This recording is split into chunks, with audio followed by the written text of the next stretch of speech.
Assalamualaikum warahmatullahi wabarakatuh. Perkenalkan, nama saya Siti Nurjana, NIM E2010662. Kali ini saya akan mereview pertemuan ke-6 mata kuliah hukum pidana. Telah dijelaskan mengenai sifat melawan hukum.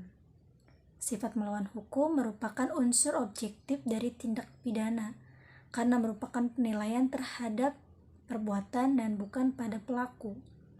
Suatu perbuatan dapat dikatakan melawan hukum apabila perbuatan tersebut masuk ke dalam rumusan delik sebagaimana dirumuskan dalam undang-undang. Sifat melawan hukum terdiri dari dua. Satu, melawan hukum formil. Perbuatan itu bersifat melawan hukum apabila dirumuskan sebagai tindak pidana dalam undang-undang dan diberikan sanksi. Sifat melawan hukum dapat dihapus apabila diatur berdasarkan undang-undang.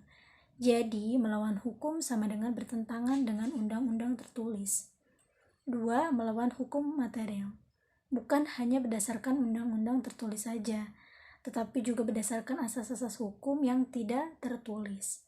Sifat melawan hukum dapat dihapus berdasarkan undang-undang dan juga aturan yang tidak tertulis.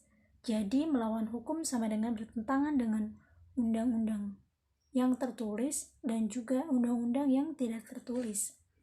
Sifat melawan hukum material dapat dibagi menjadi satu dalam fungsi negatif, mengakui kemungkinan adanya hal-hal yang diatur di luar undang-undang untuk menghapuskan sifat melawan hukumnya, perbuatan yang memenuhi rumusan undang-undang. 2. Dalam fungsi positif, menganggap suatu perbuatan tetap sebagai tindak pidana walaupun tidak nyata diancam dengan tindak pidana dalam undang-undang. Jadi mengakui adanya hukum tidak tertulis sebagai sumber hukum positif. 3. Sistem hukum pidana Indonesia menganut ajaran melawan hukum material dalam fungsi yang negatif. Apakah sifat melawan hukum harus dibuktikan? Apabila dicantumkan dalam rumusan tindak pidana secara tegas, maka unsur melawan hukum harus dibuktikan. Namun, jika tidak tercantum, maka ada dua pendapat. Yang pertama, dalam fungsi yang positif harus dibuktikan karena mempunyai unsur konstitutif.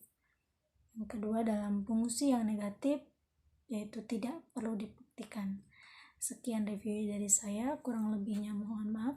Wassalamualaikum warahmatullahi wabarakatuh.